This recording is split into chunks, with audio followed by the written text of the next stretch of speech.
இன்றே டவுன்லோட் செய்து உங்கள் ஃபேவரட் ஷோக்களை என்ஜாய் பண்ணுங்க. ராணி, ராணி நல்லகிறியா ராணி? இரு, நான் போய் எல்லாரையும் கூட்டின்னு வரேன். இரு.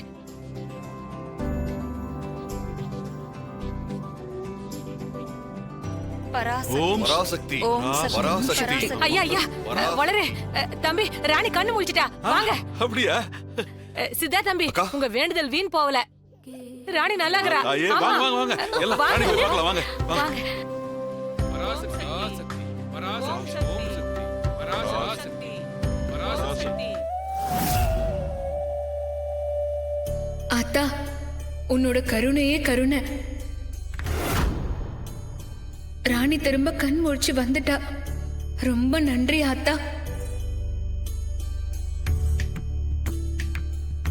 ராணி, ராணி, ராணி, உனக்கு ஒண்ணும் இல்ல? அண்ணி, ராணி தானம்மா. ராணி, ராணி, உனக்கு ஒண்ணும் இல்ல? இல்லையா, ஒன்னும் இல்ல. உனக்கு சரியாயிடுச்சுல?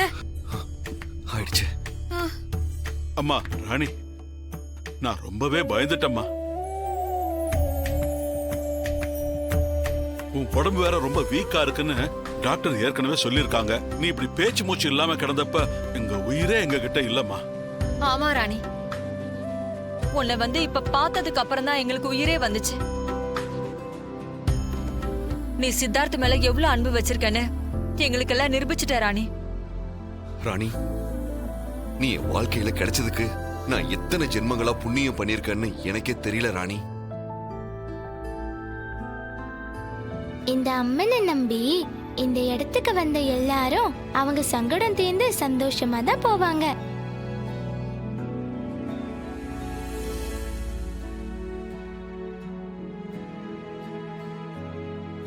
அம்மன் கிட்ட உங்களுக்கு வேற ஏதாவது வேண்டுதல் இருந்துச்சா?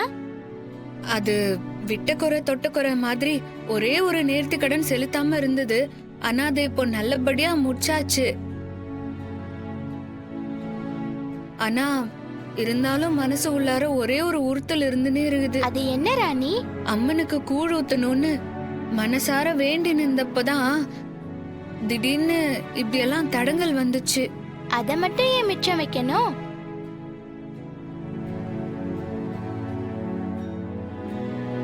அந்த வேண்டுதலையும் இங்கேயே பண்ணிடுங்க.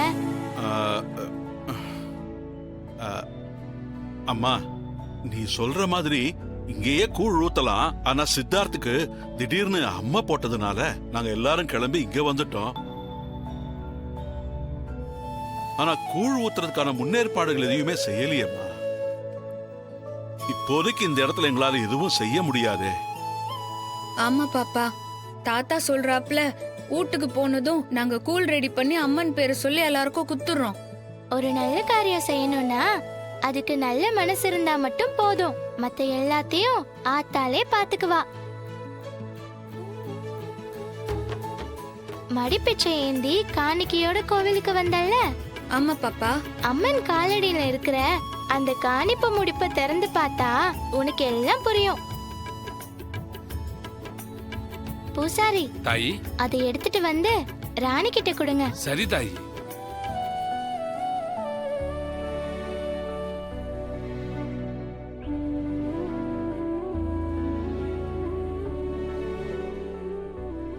ராணி, அது திறந்து பாரு.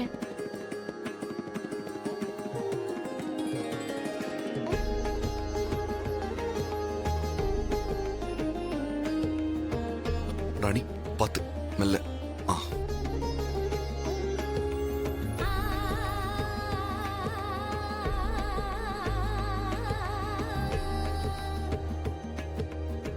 ராணியோட ராஜா யாரு?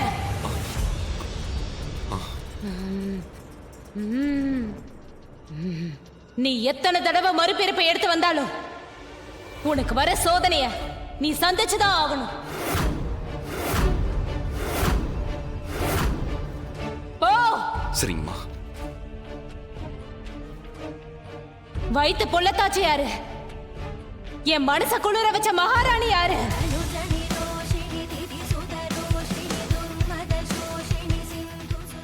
உன் வயித்துல இருக்கிற குழந்தை உன் வயிற்றுக்குள்ளே இருக்கிற வரைக்கும் யாருக்கும் எந்த பிரச்சனையும் இல்லை. அதனாலதான் அந்த குழந்தை இந்த மண்ணுல சுகப்பிரசவம் ஆகக்கூடாதுன்னு அதை தடுத்து நிறுத்த ஒரு துஷ்ட சக்தியே வேலை பார்க்குது.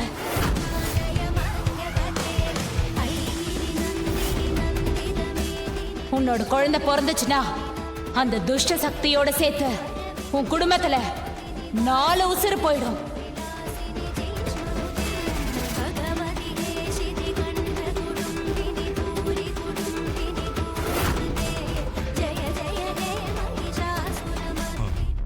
அதுக்காக தான் உன் குழந்தைய பிரசவம் ஆகிறதுக்கு முன்னாடியே உன் வயிற்றுக்குள்ள இருக்கும் போதே அழிக்க முயற்சி பண்றாங்க. இது எல்லாத்தையும் தாண்டி தெய்வத்தோட அனுகிரகத்தால உனக்கு சுகப்பிரசவம் ஆகி இந்த குழந்தை இந்த மண்ணுக்கு வந்தாலும் அது பிறந்ததுல இருந்து 6 நாளைக்கு பெரிய கண்டம் இருக்கும்.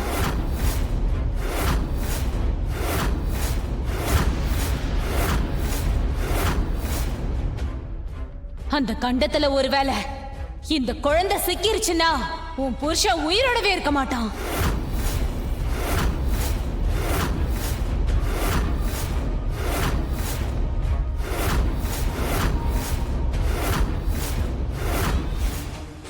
அத்தா, இந்த கூழ குடிச்சிட்டு உன்னோட மனம் குளிர்ந்து மலையேற அத்தா.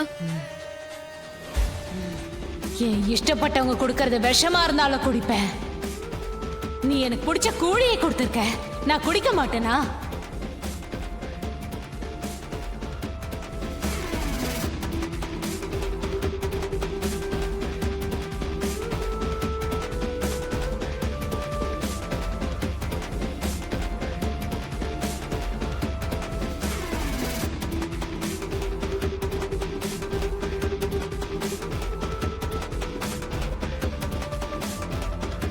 ராணி, இருந்தாலும் உனக்கு ரொம்ப தாண்டி தைரியம்.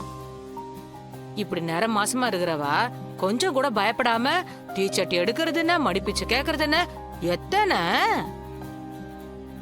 ராணி, எனக்கு ஏதாச்சும் ஒண்ணுனா இந்த அளவுக்கு துணிஞ்சு எல்லாத்தையும் செய்யறல்ல. உனக்கு ஏதாச்சும் ஒண்ணு ஆச்சுன்னா நான் என்ன ஆகும்னு யோசிச்சியா? யோ தாடிகாரா, உன்னை அப்படியெல்லாம் நான் விட்டு போயிட மாட்டேன்யா. நீ மட்டும் என்ன குறைஞ்சவனா? எனக்கோசரம் பூக்குழியில எல்லாம் இறங்கி இருக்கிற. அத்தை என்ன சொல்றது? நான் கோவில் உங்களை இப்படி பார்த்து ரொம்பவே பயந்துட்டேன். நேர மாசம் கர்ப்பிணியா இருக்கிற அண்ணிய ஆண்டவன் ஏன் இப்படி சோதிக்கணும்?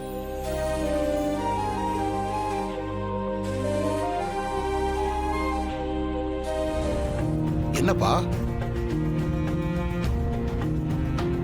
ஏன் ஒரு மாதிரி இருக்கீங்க? அம்மாவை நினைச்சு கவலைப்படுறீங்களா?